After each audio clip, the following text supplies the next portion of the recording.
Каркаде. Бүгін каркаденің неден жасалатыны, құрамында не бар, қалай дайындау қажет деген сұрақтарға жауап береміз. Және адам ағзасына қалай әсерін тигізетіні туралы айтамыз. Зер қойып тыңдаңыздар, біз бастаймыз.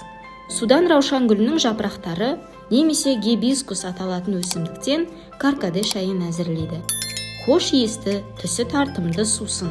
Әлемге әйгілі бұл сусын өзінің құрамындағы мінсіз пайдалы заттардың арқасында аса қадірлі болып отыр. Бұл қандай өсімдік? Көзге көркімен тартымды бұл өсімдік күлқайыр гүлдер тұқымдасына жатады. Оның бір жылдық және тал шілік сияқты түрлері кездеседі.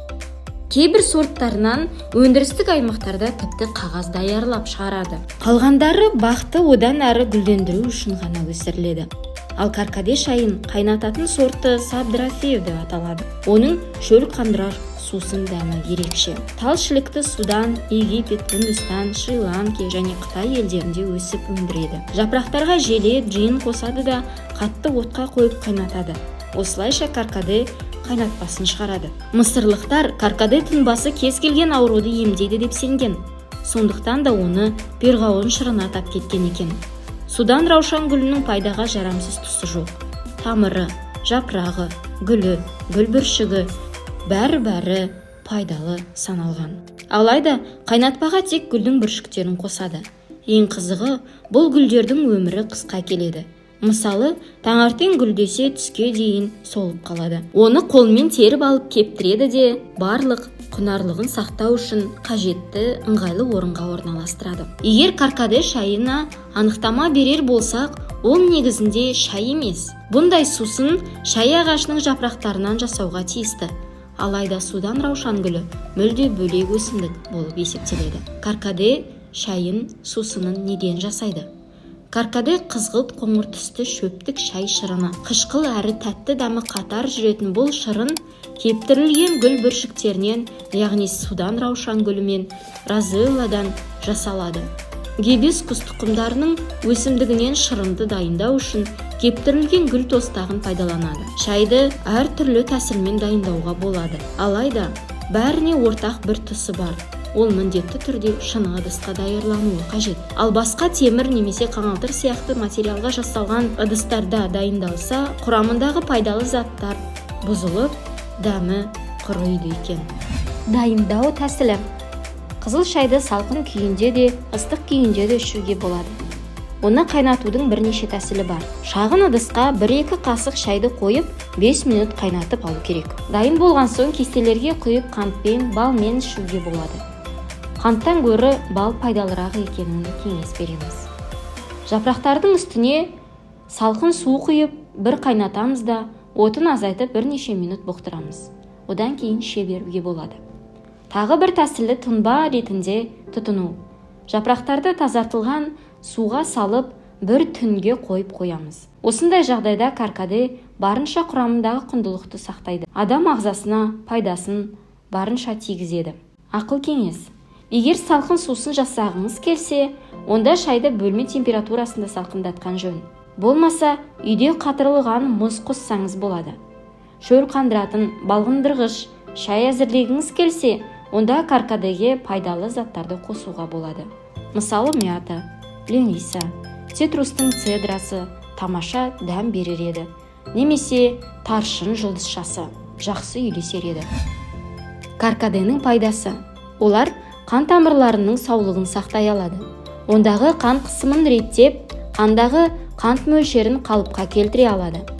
Холестериннің жиналып кедергі туғызуын алдын алады. Себебі оның құрамында көптеген пайдалы заттар бар. Мысалы, мына дәрумендердің тобы: А, Б, С, калий, натрий, фосфор, темір, кальций және тағы басқалары. Одан бөлек гибискустың құрамында ағзаға пайдалы антиоксиданттар бар және флавофиндер кездеседі. Сонымен қатар органикалық қышқындар бар. Лимон, алма қышқындарын айтуға болады. Соның арқасында каркаде иммунитетте оң әсерін тигізеді. Ішек құрылысын тазартуға көмектесіп, сонымен қатар қабынуға қарсы әсерін, ықпалын тигізеді. Қан тамырларының бойын қатайтады және несіп жолдарының жылдам жұмыс істеуіне септігін тигізеді. Нерв жүйесін тыныштандыра отырып, мидың жақсы жұмыс істеуін ынталандырады. Каркаденің әйелдерге пайдасы. Каркаденің құрамындағы көптеген антиоксиданттар бар. Олар қышқылдандырғыш стресспен күреседі. Соның арқасында қартаю процесі болмайды. Спазмаларды жеңілдетуге көмектеседі және етеккір мәселесінде біршама жайлы әсерін береді. Зат алмасуды жақсартып, климакстың симптомдарын жеңілдетіп, ағзаны жақсы тазартуға көмектеседі. Сонымен қатар бет терісін, шашқа көмек береді. Гибискус экстракты косметология саласында кең қолданысқа ие. Ол қайта қалыпқа келтіретін және әжімге қарсы май жақпалардың құрамында жиі кездеседі. Майлы әрі қайызғағы бар шаштарға осы судан раушан гүлінің тұнбалары көмектеседі де оларды мықты әрі сау етеді. Егер ол шайды мұз қылып қатырып қойса, таңертең тұрғанда бетке қойып тонды көтеруге болады. Және оны ванна қабылдауған кезде суға салуға болады. Себебі ол ісіктер мен қабынуды басады. Шырын метаболизмге жақсы әсерін береді. Сондықтан да оны жиі ішсе, артық салмақтан арылуға болады. Ағзадағы артық сулар мен майларды каркаде өзінің несіп шығару жолдарына әсер ету арқылы жоя алады. Сондықтан салмақты азайтуға келгенде каркаденің ықпалы зор. Жалпы шырынды жиі ішу ішкі жағдайыңызбен көңіл күйіңіздің жақсы сезінуге көмектеседі. Каркаде ерлерге қалай әсер етеді? Каркаде қан айналымды зуылдатады. Ол кіші таз бен жамбастыда айналып өтпек емес. Сондықтан да ер адамдарда кездесетін эректильді дисфункция кезінде көмектесе алатын шипагерлік қасиеті бар. Салқын қызыл шай азын аулақ ісіктерді қайтарады. Бұл интенсив жаттығулары кезінде немесе ауыр физикалық жұмыстар кезінде көмектесуі мүмкін. Кеңес: қала сыртындағы үйлерге немесе басқа да жерлерге жұмысқа, ауыр физикалық жұмыстарға шығатын болсаңыз, каркаданы термоске құйып ала шығыңыз. Қызыл шай ауыр шаршатқыш жұмыстардан кейін қалыпқа келуге көмектеседі. Шайдың зияны: жоғарыда айтқанымыздай, каркаде несіп, қуық жолдарының жақсы жұмыс істеуін қамтамасыз ете алады. Алайда, егер сіздің несіп немесе қуық жолдарында қандай да бір ауруларыңыз болса, каркаденің кері әсері тигізуі мүмкін. Сондықтан да бұндай жағдайда каркаде сусын ішуден бас тартқаныңыз жөн. Сонымен қатар, бұл шайды аш қарынға ішпеген жөн. Себебі оның құрамындағы қышқыл асқазанда жара туғызуы мүмкін. Дәл осы себептен де асқазанда жоғары қышқылдығы бар адамдарға ішуге болмайды. Яғни гастрит немесе жаралар. Сонымен қатар каркаде артериялардағы қысымды қатты төмендететін қасиетке ие.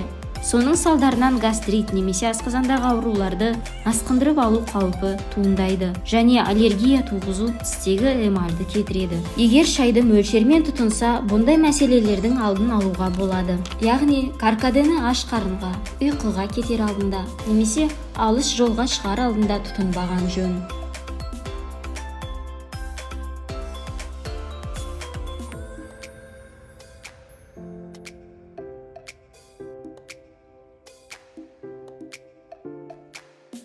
Достар, егер видео ұнаған болса, арнаға тіркеліп қолдау көрсетулеріңізді сұраймыз.